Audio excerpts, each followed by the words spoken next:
मसालों की रानी, जी हाँ, इलायची। ये सिर्फ हमारी चाय या मिठाइयों का स्वाद ही नहीं बढ़ाती, बल्कि सच कहूं तो ये आधुनिक कृषि में एक बहुत बड़ी क्रांति ला रही है। आज के इस खास विश्लेषण में हम ठीक इसी बात पर चर्चा करने वाले हैं। हम इलायची की खेती, आधुनिक सिंचाई तकनीक, रोगों का प्रबंधन, कटाई और प्रसंस्करण के माध्यम से मुनाफा कमाने की पूरी प्रक्रिया को बहुत ही बारीकी से समझेंगे।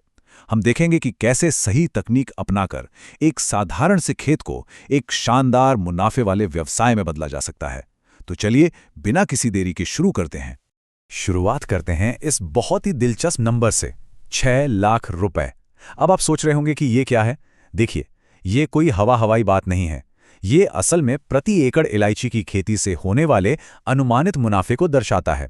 जरा सोचिए, एक नकदी फसल के रूप में इसमें किसानों की किस्मत बदलने की पूरी क्षमता है। लेकिन हाँ, ये शानदार रिटर्न रातों रात नहीं मिलता।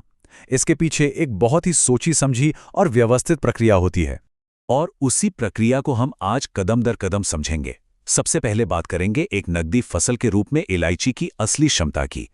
फिर हम जलवायु और आधुनिक सिंचाई तकनीकों को देखेंगे। इसके बाद बात होगी रोग प्रबंधन की, फिर कटाई और इसके उन्नत प्रसंस्करण यानी प्रोसेसिंग की, और आखिर में हम उन वास्तविक आर्थिक आंकड़ों को देखेंगे जो आपको उस 6 लाख के मुनाफे तक ले जाते हैं। तो आइए सबसे पहले इस बात पर गौर करते हैं कि इलायची आखिर इतनी लाभदायक नकदी फसल क्यों है। अगर हम इसे एक निवेश के नजरिए से देखें तो इलायची वास्तव में एक लंबी रेस का घोड़ा है। देखिए, इसके पौधों को पूरी तरह विकसित होने में आमतौर पर 2 से 3 साल लग जाते हैं। तो हाँ, शुरुआत में थोड़ा धैर्य तो रखना पड़ता है, लेकिन असली जादू शुरू होता है तीसरे साल से। एक बार जब ये पौधे अच्छे से जम जाते हैं तो वे अगले 5 से 10 साल तक लगातार, जी हाँ, लगातार भरपूर उपज देते हैं।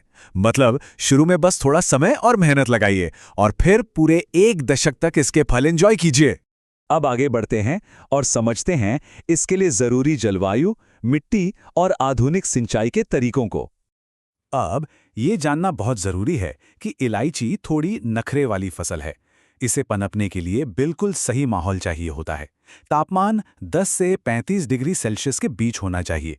बारिश भी अच्छी खासी चाहिए, लगभग 1500 से 4000 मिलीमीटर सालाना। इसके अलावा हवा में 70% से ज्यादा नमी और छनकर आने वाली धूप यानी पार्शियल सनलाइट तो एकदम मस्ट है। और मिट्टी वो 4.5 से 7.2 पीएच वाली दोमट मिट्टी होनी चाहिए जिसमें पानी ना रुके।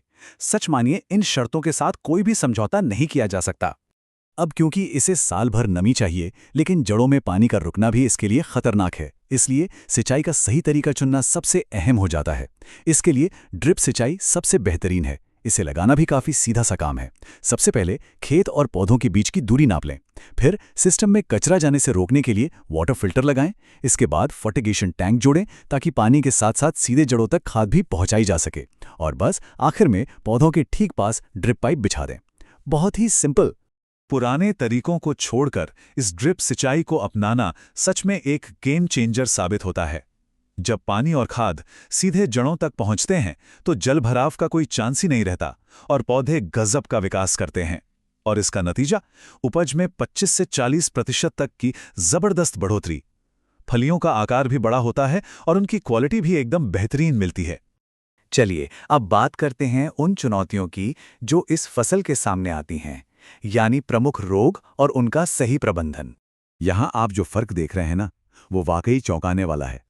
बाईं तरफ देखिए, बिल्कुल स्वस्थ और हरे कैप्सूल हैं, और दाईं तरफ भूरे, सिकुड़े हुए और सड़े हुए कैप्सूल। ये अजुकल्स या कैप्सूल रॉट नाम की भयानक बीमारी का नतीजा है। होता क्या है कि भारी बारिश के दौरान फाइटोफथोरा नाम का फंगस बहुत तेजी से फैलता है। अगर सही समय पर इसे नहीं रोका गया तो विश्वास मानिए, आपकी 40% तक फसल बर्बाद हो सकती है। और ये एक और बहुत ही गंभीर बीमारी है। पत्तियों पर इन पीली धारियों को जरा ध्यान से देखिए। इसे कट्टे या मोज़ेक रोग कहते हैं। असल में ये एक वायरल इन्फेक्शन है जो एफिड्स नाम के छोटे छोटे कीड़ों के जरिए फैलता है। ये बीमारी पौधे की ग्रोथ को वहीं रोक देती है और आपकी पैदावार को 70% तक गिरा सकती है। अगर शुरुआत में ही ये रोग लग जाए तो समझ लीजिए नुकसान लगभग 100% तक भी हो सकता है। बिल्कुल, ये इतना खतरनाक है।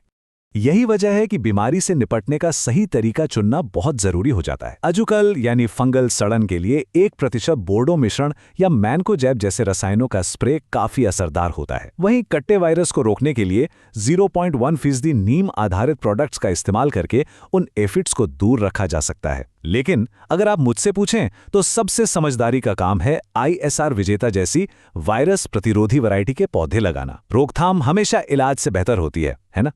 अब बढ़ते हैं सबसे संतोषजनक हिस्से की तरफ, सही कटाई और इसका उन्नत प्रसंस्करण यानी प्रोसेसिंग। चलिए देखते हैं कि पूरे साल भर में ये सब कैसे होता है। आमतौर पर जनवरी के आसपास पौधों के बेस से फूल आना शुरू होते हैं और मई आते आते ये अपने चरम पर होते हैं और फूल आने के ठीक 120 दिन बाद आपकी फलियां पककर बिल्कुल तैयार हो जाती हैं। बहुत ही सटीक टाइमलाइन है इसकी। फिर अगस्त से लेकर अगले साल मार्च तक कटाई का एक लंबा सीजन चलता है, जहां आपको हर 15 से 25 दिनों में पकी हुई फलियों को सावधानी से तोड़ना होता है। एक स्वस्थ पौधे पर फूल और फलियां कुछ इस तरह से एक साथ बढ़ते हैं। आपको जानकर हैरानी होगी कि एक अकेला स्वस्थ पौधा साल भर में लगभग 2000 फलियां तक पैदा कर सकता है, जिनका वजन करीब 900 ग्राम तक होता है। और पता है, इन फलियों को बहुत ही प्यार से, सावधानी से हाथों से चुना जाता है। फलियों का रंग और उनका भरापन देखकर ही अंदाजा लगाया जाता है कि वे तोड़ने के लिए बिल्कुल तैयार हैं या नहीं। तोड़ने के बाद आता है सबसे क्रिटिकल स्टेप, इसे सुखाना। देखिए, इलायची की असली कीमत इस बात पर डिपेंड करती है कि उसे कैसे सुखाया गया है। अगर धूप में सुखाएंगे तो उसका खूबसूरत रंग उड़ सकता है। लकड़ी के ड्रायर से धुएं की अजीब सी महक आ सकती है। लेकिन अगर आपको मार्केट में सबसे तगड़ा दाम चाहिए तो 50 डिग्री सेल्सियस पर आर्द्रता नियंत्रित यानी ह्यूमिडिटी कंट्रोल्ड इलेक्ट्रिक ड्रायर सबसे बेस्ट ऑप्शन है। ये उस नेचुरल और बेशकीमती हरे रंग को बिल्कुल लॉक कर देता है, जिसकी इंटरनेशनल मार्केट में सबसे ज्यादा डिमांड होती है। और अब आखिर में बात करते हैं लागत, उपज और उस शानदार मुनाफे की जिसका हम सभी इंतजार कर रहे थे। आइए सीधे नंबर्स पर आते हैं। तीसरे और चौथे साल के बाद 1 हेक्टेयर खेत से आप लगभग 500 से 750 किलोग्राम तक बेहतरीन क्वालिटी की इलायची निकाल सकते हैं। और बाजार भाव वो आमतौर पर 900 से लेकर 1200 रुपए प्रति किलो तक चलता है। अब जरा सोचिए, जब आप इन दोनों नंबर्स को मल्टीप्लाई करते हैं तो जो रेवेन्यू निकल कर आता है वो वाकई में बहुत ही शानदार होता है। अगर हम 1 एकड़ के हिसाब से कैलकुलेट करें तो जमीन तैयार करने, पौधे लगाने, ड्रिप सिंचाई और खाद का पूरा खर्च मिलाकर ज्यादा से ज्यादा 1.5 लाख रुपए तक का इन्वेस्टमेंट आता है। लेकिन जब आपकी फसल तैयार होकर बाजार में बिकती है तो अनुमानित मुनाफा 6 लाख रुपए तक पहुंच सकता है। जी हां, 6 लाख। ये साफ दिखाता है कि लॉन्ग टर्म में यह फसल आपकी आर्थिक स्थिति को किस तरह से पूरी तरह बदल कर रख सकती है। तो ये सब बारीकी से समझने के बाद एक बहुत ही बड़ा सवाल हमारे सामने आता है। क्या पुराने और पारंपरिक तरीकों को छोड़कर ड्रिप सिंचाई, आधुनिक रोग प्रबंधन और तापमान नियंत्रित प्रोसेसिंग जैसी सटीक तकनीकों को अपनाना ही आज के समय में कृषि से असली दौलत कमाने की चाबी है? ये एक ऐसा विचार है जिस पर हर उस व्यक्ति को सोचना चाहिए जो भविष्य की खेती का हिस्सा बनना चाहता है।